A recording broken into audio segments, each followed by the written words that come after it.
3 years ago, I quit my corporate job as an accountant to follow my dreams and travel the world, and today I'm gonna tell you my story. If it's your first time here, my name is Rafaela, and I post about life as a digital nomad, my adventures around the world, and my photography. Since I opened this channel a little more than a year ago, I had never shared my story of how I fully changed my life, and today the video is about that, and to also inspire you if you want to do the same. So stick around. Hey guys, welcome back to my channel. I am very excited to tell you my story. I feel like I've been posting here and sharing things with you guys for quite a while, and you don't know how I ended up here. I wasn't always a travel content creator. I wasn't always a digital nomad. So I'm making this video to take you with me in my journey. So it all started when I went to university. Everyone needs to go to university. Everyone needs to decide a normal career path for their life, and I did the same. I went to university to study accounting. And it's so crazy because accounting is basically the opposite of what I do nowadays.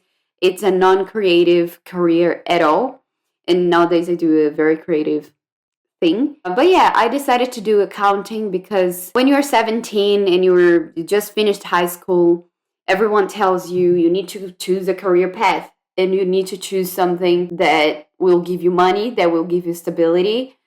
And I had no idea what I wanted to do. I always really liked careers that were more creative. I remember I wanted to be an actress, and then I wanted to be like an artist. Everything always related to creativity.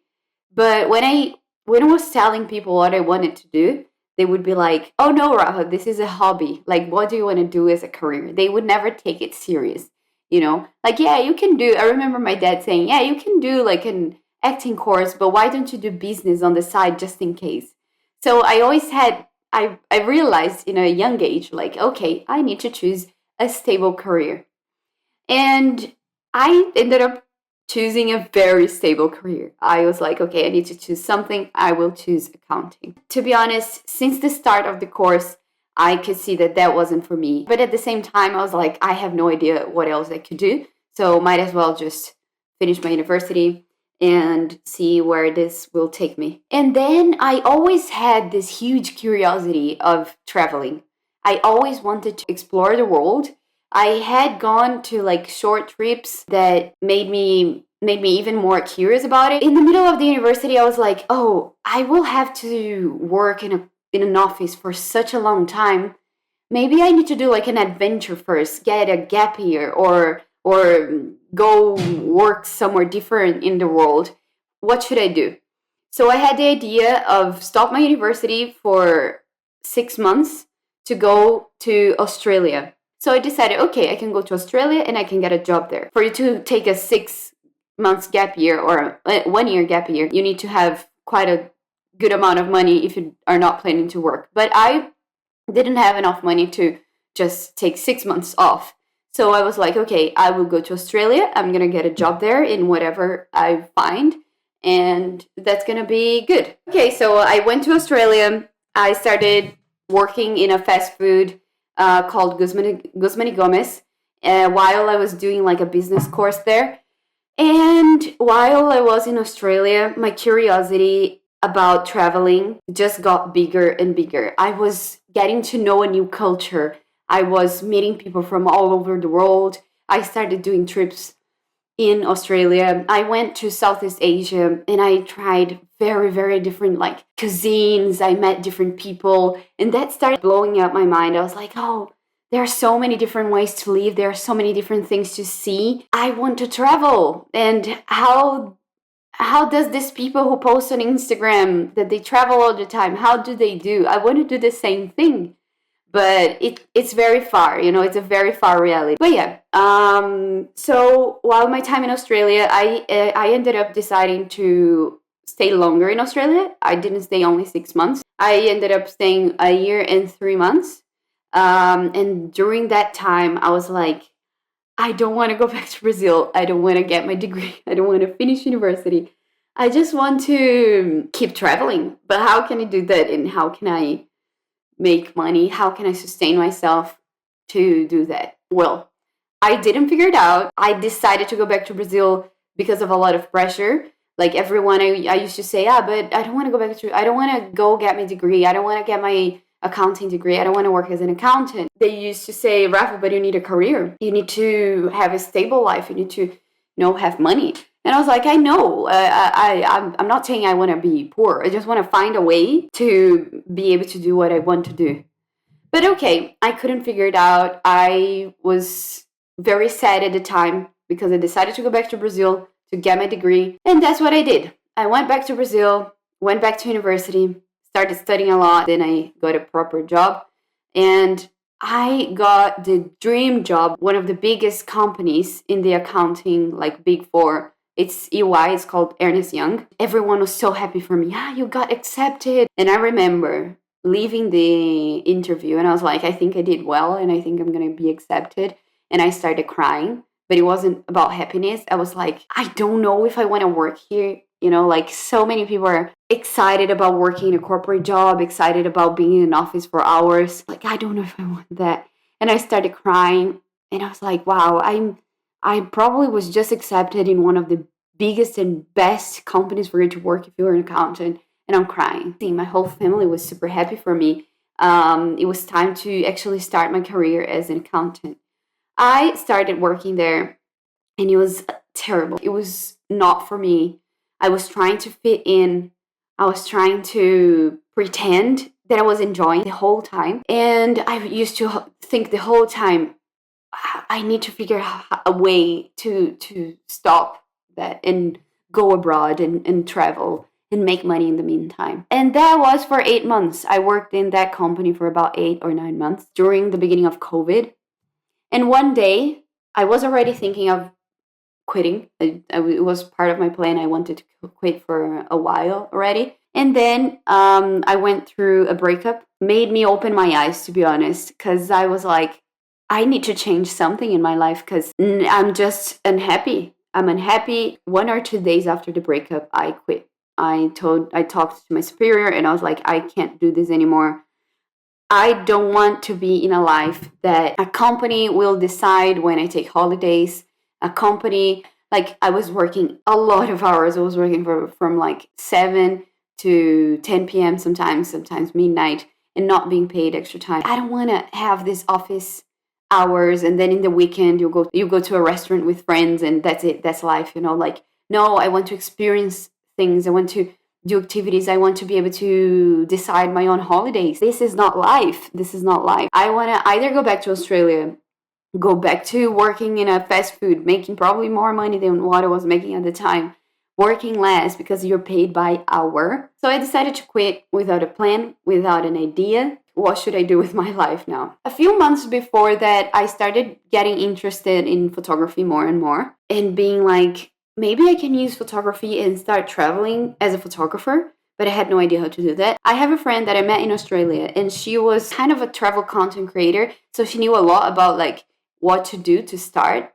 And then I talked to her and she was like, because I told her, I have no idea what I want to do, but I know I want to travel. And I know a lot of people travel the world and they get paid so she told me, Rafa, everyone I know in this field, like invest in photography. So she told me, invest in photography. That's a way that I know that people travel the world, and she did that. So I said, okay, I'm gonna invest in photography. My brother had an old camera, a bit broken. I asked him, can I get it? And he said, if you pay for the repair, it's yours. So I paid for the repair, the camera became mine. It was a Nikon D3200, and I started from scratch. I started from zero. I had no idea what I was doing. Like I had done a bit of photography, but for hobby, not knowing like how to do the manual or anything like that.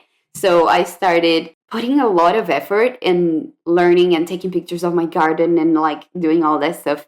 But I was like, I need to do something else to change my life. I'm here in São Paulo, in Brazil. When I tell anyone that I want to be a travel content creator, that I want to be a travel whatever influencer or photographer, people just look at me in a weird way because everyone works at banks, they work at big companies, and they are building their dream life, corporate life, and I didn't want that. So anytime I would say what I wanted to do and I had no plan, they were always like, Rafa, like, come on. What do you mean? Like, you want to just travel? You need money, you need a career, you need a life, blah, blah, blah. And it was very, I understand where they come from, but at the same time, it was very discouraging that they didn't even say, yeah, there is an option for you to do that. And then I decided to, okay, I need to do something. I need to go somewhere to start this new life. Because if I stay here, everyone around me will be looking down and judging me, being discouraging. And I was like, okay, that's fine. But if I told anyone, my parents, that I would just go, they would be like, Rafa, what do you mean? So I decided to buy tickets to go to London. It was in the middle of COVID. I was feeling very trapped. Brazil was terrible to stay during COVID. London was a good option to go. So I decided I'm moving to London. And I had no plan. I want to start a new life. I had saved some money from Australia, actually. In my job in Brazil, I couldn't save anything. But I had saved like 3,000, 3,500. Part of that I used for the flight, and the rest I could probably survive for like 2 months in London. But I said, I'm going to figure it out. I'm going to figure it out. So I bought my tickets. I went to London, and I decided to tell my parents 2 or 3 weeks before I went, and they were like, my dad was like, what?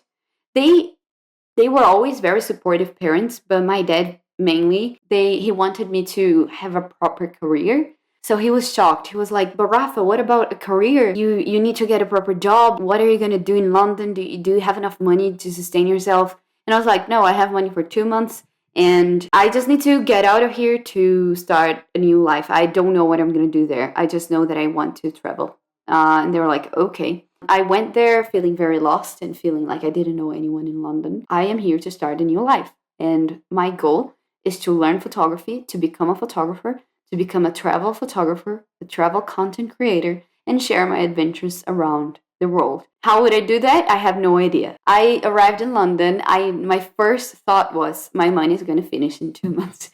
So even if I really want to just be like trying something out and traveling the world, like I don't have the money yet. So I'm gonna get a random job here in London just so I can sustain myself. And in all my free time, I'm going to study photography on YouTube. I'm going to network with photographers, participate in a community of photographers that I had no idea if it existed, but I was like, I bet I can find them. And that was it. I met a Brazilian in one of my first days in London, and I told her that I was looking for a job. It was in the middle of COVID, so it wasn't as easy to get jobs because like restaurants and like it was all closed. So she said, Rafa, I have a cleaning agency. And that was perfect. I was just like, do you need a cleaner? Was I ever a cleaner? No, but you can become one. So I was like, okay, I'm going to be a cleaner for her cleaning agency. I started saving money and I started studying photography. And also something that really, really helped me was the networking and the community I found in the UK. Because on Instagram, I started posting on my page. I started with zero followers because I decided to start a new account than using my personal one. I started from scratch and I started messaging every London photographer. Probably it was very annoying. I was messaging every London photographer. I started seeing that people were doing meetups of photography. I just started going to all the meetups. Okay, I need to shout out to the UK shooters. I went to a lot of meetups from them, and they were so, so inspiring. The best one I went was the female photographer, and it was so inspiring. After that one, I was like, oh my God, I want to create content like this, and I want to inspire people to create, to follow their dreams, and to travel. Like it was a mixture of like feelings. And yes, thank you so much, UK shooters. Also, thank you so much, Optical Wonder. It's Sam. He also does a lot of meetups in London, and I was able to meet so many awesome photographers through his meetups that also inspired me a lot to keep going and to keep trying to follow my dream. So that was for about a year that I was working as a cleaner, and I was learning photography. And then after a year, I was feeling more confident to start doing like, so far I had made no money at all with photography. I had my first paid shoot. It was so funny because the guy was a yoga teacher and he asked my rates on Instagram, and I said my rates were 20 pounds an hour. That's insanely low, but I was so scared of asking someone to pay me for my photos. I was like, am I this quality? Like, should I? For me, 20 was good, 20 per hour. But that's so low for photography. That's so low. But yeah, that was my first paid job, and it gave me confidence to start working better. And a lot of photographer friends told me, Rafa, change your rates. Like, that's ridiculous. You can't, like, your photos are really good. You can't charge this. Okay, so after that, I changed my rates, slowly getting like higher, and I started getting more and more jobs as a photographer, and I was still a cleaner. Slowly, I started doing less hours of cleaning, and then I started asking her to give me less shifts because I was having more photography jobs, but still not able to like just quit the cleaning. But I was like, I need to figure out a way to so I can have photography clients while I travel, because I want to travel. I want to be able to make money on the road. I want to work with brands. I want to do all of that. So I was like, I need to start trying out collaborations. And I did a lot of amazing collaborations. I started reaching out. My first collaboration was with a boat in the canal of London. It's like an Airbnb boat. It was so nice. Like, I took pictures for her social media. I also did some short videos. She was like, I love your pictures. I am a marketing manager. Can I use you as my photographer for my clients? And I was like, that is perfect. Like, because I was still like kind of like struggling to find more clients. And when I found her, she started putting me in all for her marketing clients. And then I was like, oh, I'm having more jobs as a photographer. But I was like, I want to get into travel photography. I want to be able to travel and share the places that I am and all of that, And by the way, by this time I had saved enough money to buy my new cameras. I decided to buy the Sony A7 III. It's the camera that I still have until nowadays. And that really changed my photography career. And I started getting more and more collaborations because I was reaching out a lot. Like, some days I would be like, okay, I need to reach out to all these places. And then I got collaborations with camper vans that I created a full video with my friends, my photography friends. Finally got a product photography, travel photography. It was this cooler brand. They found me on Instagram and they said, how much is your rate? Can you take our products with you to your travels and photograph them? Because we want to show that our products are travel friendly and perfect for travel situations, outdoor situations. And I was like, yes, that's perfect. And I worked with them for about, like, to be honest, until the beginning of this year. So like a year and a half, bringing them to all my travels, and they would pay me for a package of 10 photos and so for reels separately. When I got that client, I was still in London with all the random other photography ones doing the collaborations, still doing the cleaning, and I got that product photography. And I was like, I have some money saved. I need to take another risk now. COVID was almost over. It's time to try to travel and create content with the money that I have saved and try to make money on the road. Because the more you try and the more you meet people who are doing that, you will learn so much and you learn about new ways of making money. And I won a photography competition and I was sent to Svalbard. That was like, when I won that competition, I was like, okay, after that, I was already planning to do a trip around Europe and around the Balkans. And when I won that photography competition, I was like, okay, this is going to be it. This is going to be the start of me trying to make this a living. I was still very small on Instagram. My YouTube was non-existent. I'm going to backpack around the Balkans. I'm going to go to Svalbard because I won the photography competition.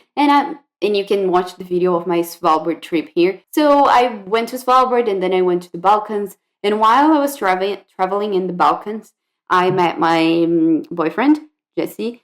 He has been a digital nomad and working on the road for 7 years. And he gave me a lot of insights. He gave me a lot of ideas that I had not thought before. He's a writer, he's not a photographer. He started finding his jobs through an online platform for freelancers. And he said, I'm sure you can find something. Edit photography for other people. You can edit videos for other people. At the time, I was still not very confident with video work. I was already doing simple video work for clients, so like reels and TikToks and short video format. And I was like, I can do that. And I started trying Upwork, and I started working online. So I had the money online, the product photography ones. And I was like, okay, this is starting to become something. I traveled a bit more, yeah, for like 6 months last year. And I started getting more and more confident about it. And I started making enough money to sustain myself.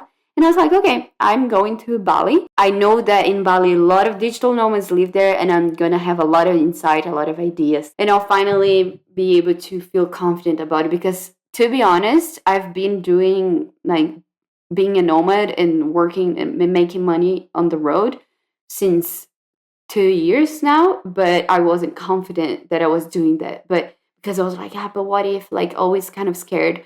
And then this year that I went to Bali and I met so many digital nomads and my income got bigger, and I was finally able like to feel like, okay, this is a career and I can feel safe. I started posting more here, and I also make money through YouTube now. It's not a lot, but it does help me. And yeah, so I went to Bali. I got a lot of clients there. I got clients with tour companies. I got clients with a lot of based people in Bali. And I also got some pretty nice jobs that I went traveling with groups. So tour groups. So like a person organizes a trip for like 10 other people, and they want a photographer to come with them.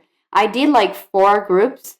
Some groups were like 10 days long, and they pay my day rate and my expenses. And I was like, this is so nice. I can travel with them, just photograph them, create content for their trip, drone content, video, photo, because I started getting more and more confident about video work.